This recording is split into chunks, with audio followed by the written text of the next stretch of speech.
सभी सम्मानित पत्रकार बंधुओं, मैं आप सभी का स्वागत करता हूं।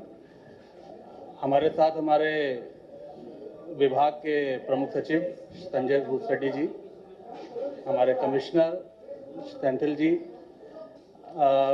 मद्य निषेध के हमारे अधिकारीगण और सभी सम्मानित पत्रकार बंधुओं, मैं अपने दोनों विभागों के 100 दिन का लक्ष्य जो रखा था और जो इन 100 दिनों में हमने जो लक्ष्य की प्राप्ति करी है, उसको उत्तर प्रदेश के 24 करोड़ जनमानस को आपके माध्यम से आज यहाँ पे सूचित करने के लिए उपलब्ध आया हूँ यहाँ। और मुझे खुशी है कि हमारे दोनों ही विभाग, जब सरकार बनी थी और हमने अपने लक्ष्य का निर्धारण किया था और 100 दिन का जो लक्ष्य हमने रखा था, हमारे दोनों ही विभागों ने अपने लक्ष्य की 100% पूर्ति करी है। मैं सबसे पहले अपनी बात शुरू करूं, मैं आबकारी विभाग से अपनी बात को शुरू करूंगा। मैं अपनी बात को शुरू करने से पहले ये ज़रूर प्रकाश में डालना चाहूँगा आप सभी के कि पिछली समाजवादी पार्टी जो उत्तर प्रदेश में जब उनकी सरकार थी, आबकारी विभाग, क्योंकि आप सभी जानते हैं महत्वपूर्ण विभाग है और एक राजस्व प्राप्ति का एक बड़ा स्रोत है उत्तर प्रदेश सरकार के लिए। समाजवादी पार्टी के कार्यकाल में ये विभाग पूरी तरीके से भ्रष्टाचार में लिप्त हो गया था।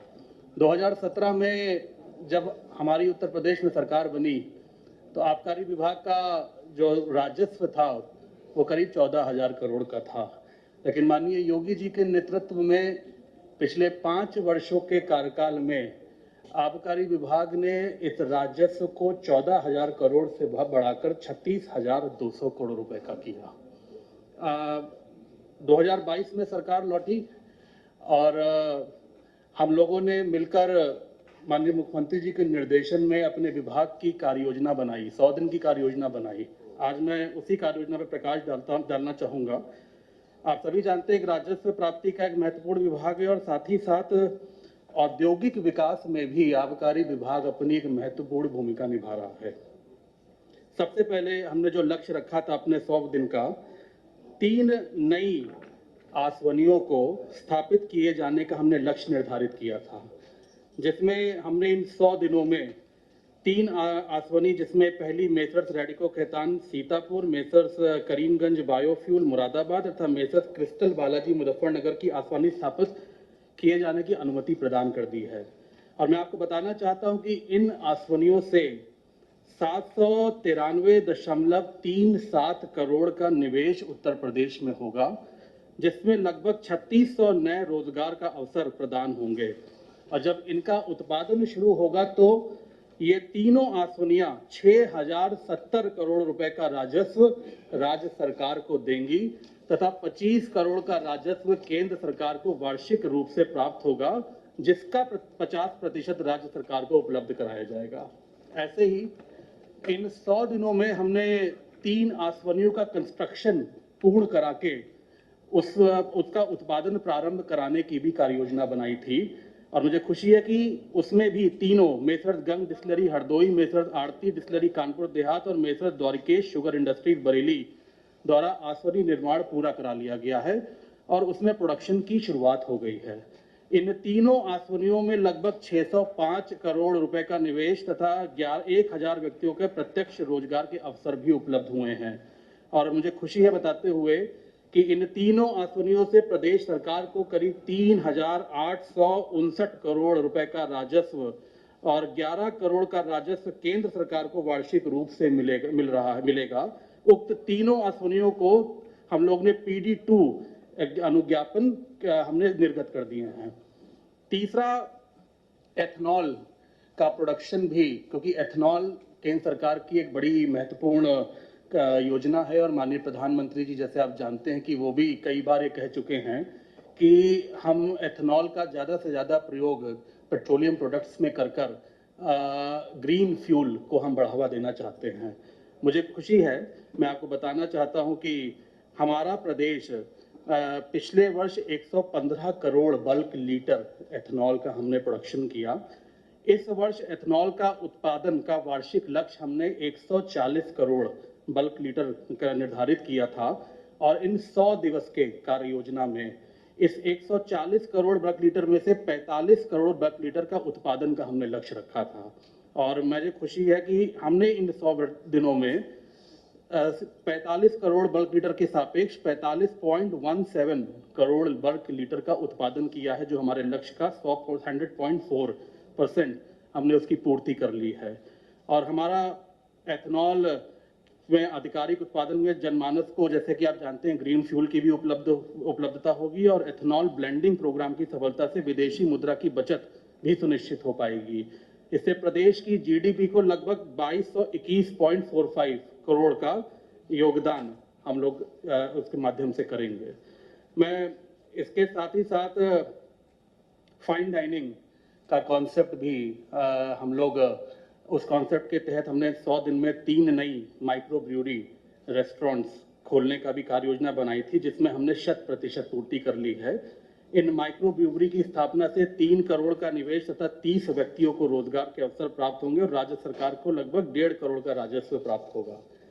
इसके साथ ही साथ इन 100 दिवसों में 10 होटल व रेस्टोरेंट बार अनुज्ञापनों को निर्गत करने का भी हमने लक्ष्य निर्धारित किया था, जिसके सापेक्ष हमने 13 रेस्टोरेंट बार लाइसेंस प्रदान करते हुए इसकी 130% लक्ष्य की पूर्ति करी है। मैं ये भी कहना चाहता हूं कि इन 100 दिवस के कार्य योजना के अंतर्गत हमने 2022-23 में देशी विदेशी मदिरा, बियर, भांग तथा मॉडल शॉप की दुकानों के व्यवस्थापन को पूरी तरीके से 100% पूरा कर लिया है।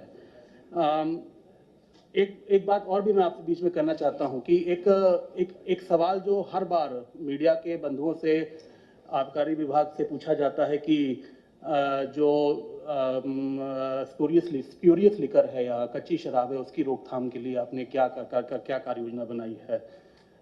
मुझे आपको बताते हुए खुशी हो रही है कि हमने एक विस्तृत पूरी कार्य योजना पूरे वर्ष की हमने बनाई, जिसमें लगातार एनफोर्समेंट की प्रक्रिया को हम लोग चलाने का काम कर रहे हैं।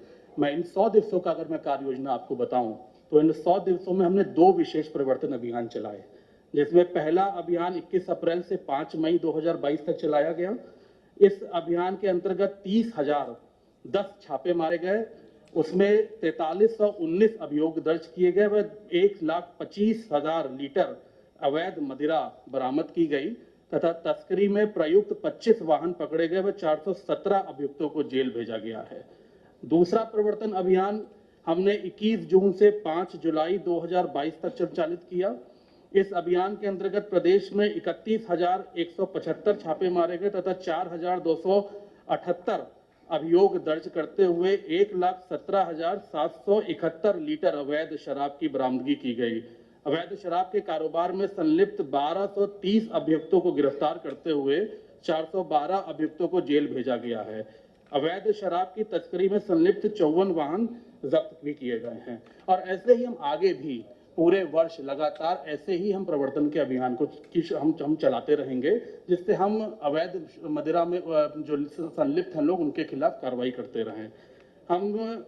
मुझे ये बताते हुए बहुत खुशी है, 36,400 करोड़ का राजस्व जो हमने पिछले वित्तीय वर्ष में प्राप्त किया था, इस वित्तीय वर्ष जो 2022-23 का वित्तीय वर्ष है, हमने अपना लक्ष्य अब की 42,500 करोड़ रुपए का राजस्व का हमने रखा है।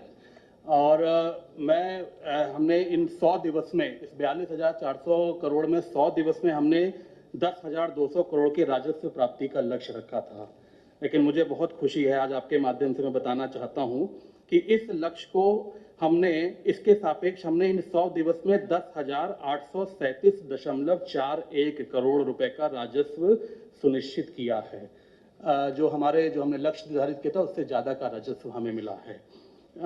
इसके साथ ही साथ मैं ईज ऑफ डूइंग बिजनेस की अगर मैं बात करूं, जो आजकल, क्योंकि माननीय मुख्यमंत्री जी भी की यही मंशा है, माननीय प्रधानमंत्री जी की भी यही मंशा है कि हम कैसे इंडस्ट्रियलाइजेशन को बढ़ावा दें, तो ईज ऑफ डूइंग बिजनेस के दर्शन के संकल्पना को साकार करते हुए देशी शराब, विदेशी मदिरा, बियर व भांग दुकान सहित premium retail brand and model shops के व्यवस्थापन में संबंधित 7 संशोधन नियमावलियों सहित देशी विदेशी मदिरा के थोक अनुज्ञापनों के व्यवस्थापन से संबंधित 2 संशोधन नियमावलियों अर्थात कुल 9 संशोधन नियमावलियों का प्रख्यापन हमने किया इन 100 दिवसों में। और मैं एक और आपको बताना चाहूँगा कि लोकल फार्मर्स जो हमारे प्रदेश के जो किसान हैं, जो फलों का उत्पादन करते हैं, उन किसानों को भी प्रोत्साहित करने के लिए और उनके उत्पादन को भी कि हम कैसे उनको हम प्रोत्साहित करें, हम एक नई नीति लेकर आए थे जिसमें हम फलों से वाइन बनाने की एक नई कार्य योजना लेकर आए थे। और मैं आपको बताना चाहता हूं कि इन फलों से वाइन उत्पादन को प्रोत्साहित करने के लिए वाइनरी स्थापना नियमावली के आवश्यक संशोधन में भी मंत्रिपरिषद से हमने अनुमोदित कर लिया है और हमारी कार्रवाई उस पर चल रही है। इसके साथ ही साथ मैं आपको ये विशेष रूप से बताना चाहता हूं कि हमने धर्म नगरी जनपद अयोध्या में रामकोट व रायगढ़ वार्ड नगर पालिका क्षेत्र, जनपद मथुरा में वृंदावन क्षेत्र, जनपद वाराणसी में गंगा के 1 किलोमीटर की दूरी तक, जनपद प्रयागराज में संगम क्षेत्र में चित्रकूट धाम, बाराबंकी के देवा शरीफ और सहारनपुर के देवबंद म्यूनिसिपैलिटी में जो पूर्व में मद्य निषेध हमने उसको पहले से ही घोषित कर रखा था। इसके साथ ही साथ माननीय मुख्यमंत्री जी के निर्देशानुसार हमने 31/5/2022 को मथुरा के 22 वार्डों में भी मद्य निषेध घोषित कर दिया है। और मैं इसके साथ साथ ये भी कहना चाहूँगा कि हमारा लक्ष्य है कि हम उत्तर प्रदेश में जो हम आज कंज्यूमर जो हमारा स्टेट है उसको हम प्रोडक्शन स्टेट में बदलना चाहते हैं, जिससे ज़्यादा से ज़्यादा आसवनियाँ आ सके, हमारे यहाँ इंडस्ट्रीज लग सके, रोजगार के अवसर उपलब्ध हों हमारे नौजवानों को, और साथ ही साथ हमें राजस्व की ज़्यादा राजस्व की भी प्राप्ति हो।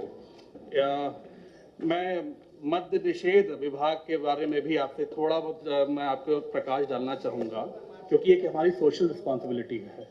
और आप सब जानते हैं कि नशे के क्या दुष्परिणाम हैं और कैसे लोगों के परिवार खत्म हो जाते हैं नशे से। तो एक हमारी एक सोशल रिस्पॉन्सिबिलिटी है कि हम ऐसे अभियान प्रदेश में चलाएं जिससे हम लोगों को प्रेरित कर सके कि वो नशा छोड़ें।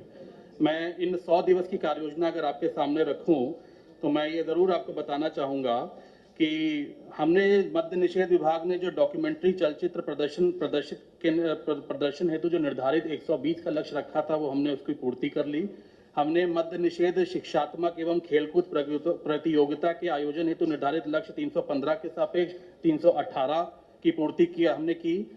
मद्य निषेध शिक्षात्मक एवं खेलकूद की आयोजित प्रतियोगिता में पुरस्कार वितरण हेतु निर्धारित लक्ष्य 1260 के सापेक्ष 1272 विजयी प्रतिभागियों को पुरस्कृत किया।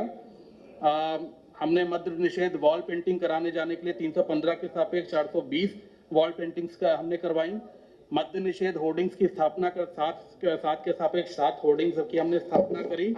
ऐसे ही मद्य निषेध रैलियां हमने आयोजित करी, जो 63 का लक्ष्य था उस लक्ष्य के सापेक्ष 70 हमने रैलियां करवाई। गोष्ठियां हमने कराई 420 के सापेक्ष 428 और मद्य निषेध प्रदर्शनियों के आयोजन के निर्धारित लक्ष्य 84 के सापेक्ष 92 की पूर्ति हमने कराई है। ऐसे ही जितनी प्रिंट इलेक्ट्रॉनिक मीडिया के माध्यम से मद्य निषेध शिक्षात्मक कार्यों के निर्धारित लक्ष्य के सापेक्ष 7 के सापेक्ष 17 की हमने पूर्ति कराई है।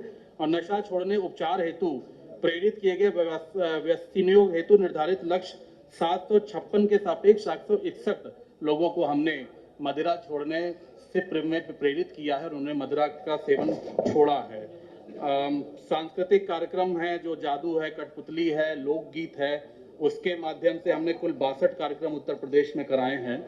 और 21/6/2022 से 30/6/22 तक आकाशवाणी के FM रेनबो चैनल के 20 स्पॉट्स पर नशे के दुष्परिणामों के प्रति जागरूक संदेश प्रसारित किया है। ये हमारी 100 दिन की कार्य योजना जो मैंने आपके सामने आबकारी और मद्य निषेध की आज आपके सामने प्रस्तुत करी है।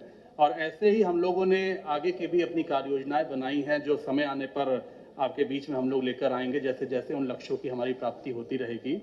मैं आपसे केवल इतना ही कहूँगा कि माननीय मुख्यमंत्री जी के मंशा अनुरूप हम लोग राजस्व प्राप्ति में और साथ ही साथ कच्ची शराब और नकली शराब की रोकथाम के लिए एक बहुत ही दृढ़ता से अपने अपने काम को आगे बढ़ा रहे हैं।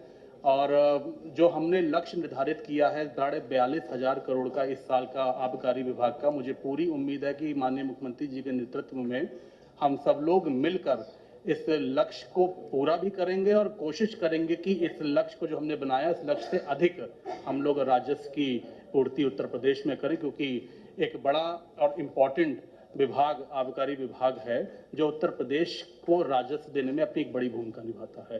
बहुत बहुत धन्यवाद। एक एक करके पूछ लें। देखिए, मैं किसी का नाम तो नहीं लूंगा, लेकिन सर्वविदित है और आपको भी पता है कि किस तरीके से समाजवादी पार्टी की सरकार में भ्रष्टाचार की भेंट ये विभाग चला गया था, और जो राजस्व उत्तर प्रदेश सरकार को मिलना चाहिए था वो राजस्व कुछ चंद लोगों के पास पहुंच रहा था।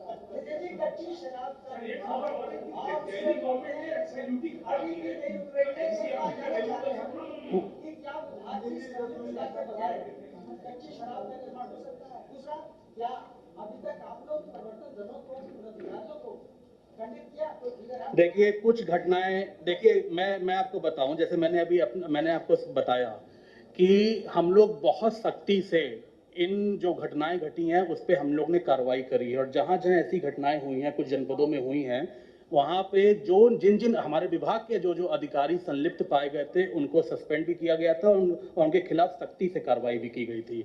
और माननीय मुख्यमंत्री जी ने भी स्पष्ट निर्देश हम लोगों को दिया है कि ऐसी कोई भी घटना अगर कहीं होती है तो उसमें सख्ती से किसी को भी बख्शा नहीं जाएगा, चाहे कोई भी हो उसमें। और मैं आपको विश्वास दिलाना चाहता हूं कि जिस तरीके से हम लोग परिवर्तन के अपने दल को हम लोगों ने एक्टिवेट किया है और जिस तरीके से वो ग्राउंड पे काम कर रहे हैं, हमारी पूरी कोशिश ये रहेगी कि उत्तर प्रदेश में कोई भी ऐसी घटना ना हो।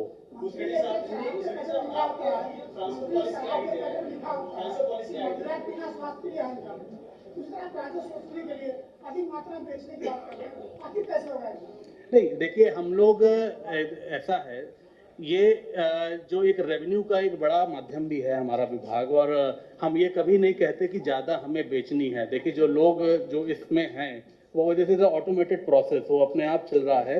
हम लोग कभी भी ये नहीं कहते किसी को कि आप उसमें आए, इसमें इस हैबिट में आए।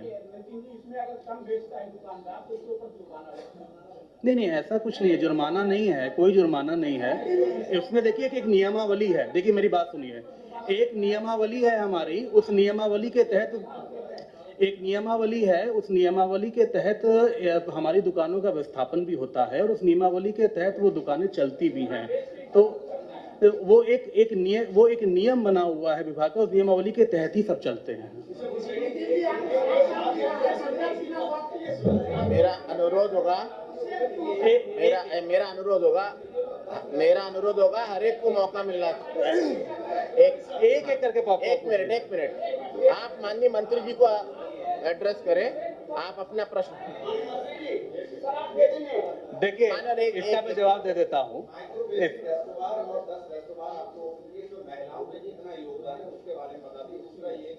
आपने होम लाइसेंस की प्रणाली लागू की थी, उसमें अभी तक 100 दिन में कितने लाइसेंस आपने जारी किए?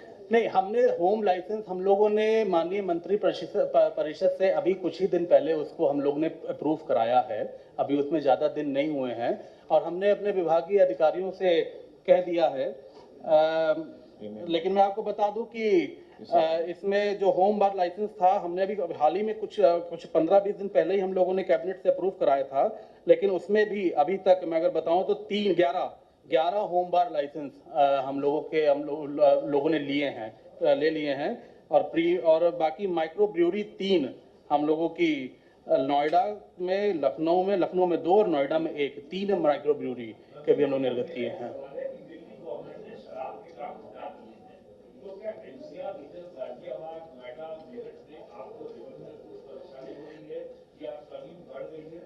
नहीं, देखिए, उन्होंने अपने दाम एक्साइज, उनकी जो पॉलिसी उन्होंने अपने दाम घटाए हैं, लेकिन मैं आपको बताऊं, जो उसके एडजॉइनिंग हमारा जो बॉर्डर एरिया है, जो गाजियाबाद, जैसे आपने बताया नोएडा गाजियाबाद, उसमें हमारा प्रवर्तन दल लगा हुआ है, जो स्मगलिंग की थोड़ी बहुत अगर कोई शिकायत होती भी है तो उसमें हम लोग पकड़ रहे हैं, और हमने बहुत सारे ऐसे केसेस हमने इस बार पकड़े भी हैं। पिछले 1 महीने में काफी केसेस ऐसे पकड़े हैं, और हम लोग पूरी तरीके से सतर्क हैं अपने बॉर्डर एरिया में।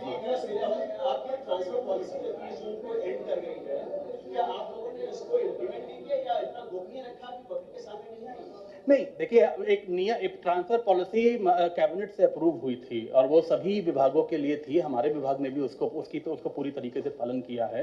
इसमें कोई गोपनीयता की बात नहीं है। जो उस ट्रांसफर पॉलिसी के तहत जो लोग आ रहे थे, उनका ऑटोमेटिक उनका उस प्रोसेस में उनका ट्रांसफर हुआ है। उसमें हमने कोई गोपनीयता हम गोपनीयता बरते क्यों? हमने जब हम कुछ गलत कर नहीं रहे तो हम क्यों गोपनीयता बरते? आपकी है ट्रांसफर कॉल लिस्ट आपकी है अखबार में छपती है, वैसे आप विभाग की एक लिस्ट दिखाई ऐसा है, हमारे यहाँ एक ज्वाइंट कमिश्नर का पद प्रमोशन से आया था, वो मेरठ भर दिया गया। एक डिप्टी झांसी से थे, उनको कहाँ भेजा था हम लोगों ने, झांसी वाले को? तो उसको मेरठ इसमें गए थे। और एक आबकारी अधिकारी प्रमोट हुआ था, एक ही डिप्टी का पोस्ट था, उसको वहां पोस्ट किया। अभी भी आपके आबकारी अधिकारी 3 साल हो गए जेलों में पड़े हुए हैं। नहीं, उसके बाद जो डीओ थे, जो 20% की सीमा में था, वो आबकारी आयोग द्वारा उस 20% की सीमा में 16 आ रहे थे, उन 16 का ट्रांसफर किया गया। 16 का पेयर बना के 36 लोग आए, 36 का ट्रांसफर किया गया। देखिए, सबसे बड़ा कारण तो ये है कि राजस्व की वसूली नहीं होती थी। वो करप्शन का एक बहुत बड़ा कारण था और पिछली सरकारों ने, जैसे मैंने पहले कहा, उन्होंने किया ये। तो अब जब हम लोगों ने काम करना, जब पिछली 17 से जब हमारी सरकार आई और हमने काम करना शुरू किया, तो जो हम 14,000 से 36,500 करोड़ के करीब का राजस्व लेकर आए हैं, तो वो इसीलिए लेकर आए हैं कि हमने राजस्व ज़्यादा वसूला है, इसलिए। नहीं, देखिए, अवैध शराब, जो कच्ची शराब है, ये कुछ पॉकेट्स ऐसे होते हैं जहाँ पे लोग इसमें संलिप्त होते हैं।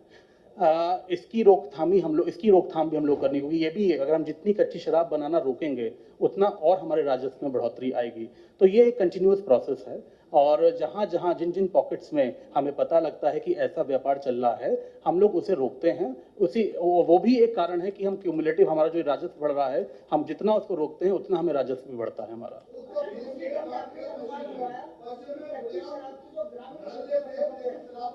हाँ,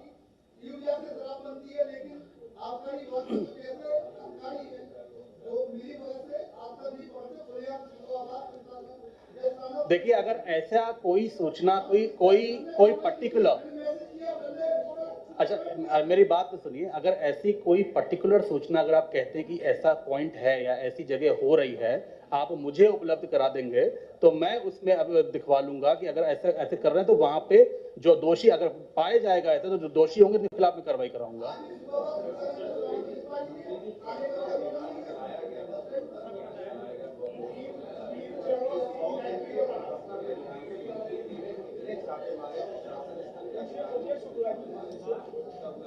नहीं, मैंने अभी बताया ना आपको, अभी 1 मिनट।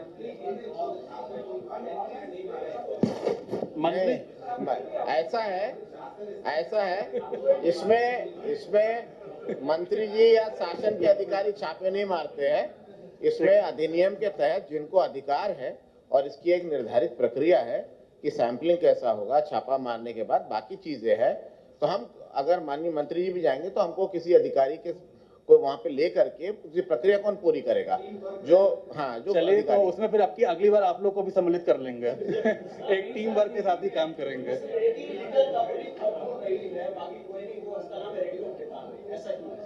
नहीं, ऐसे देखिए, कोई हमारे यहाँ बहुत सारी इंडस्ट्रीज हैं जहाँ जिन्होंने जो प्रोडक्शन कर रही है, चाहे वो कंट्री लिकर का हो, चाहे वो IMFL का हो, चाहे वो फॉरेन लिकर का हो। तो केवल एक इंडस्ट्री का ऐसे नाम लेना मैं उचित नहीं समझता हूँ। हमारे यहाँ सभी इंडस्ट्रीज है जो काम कर रही हैं और सभी लोग उत्तर प्रदेश सरकार को राजस्व दे रही हैं।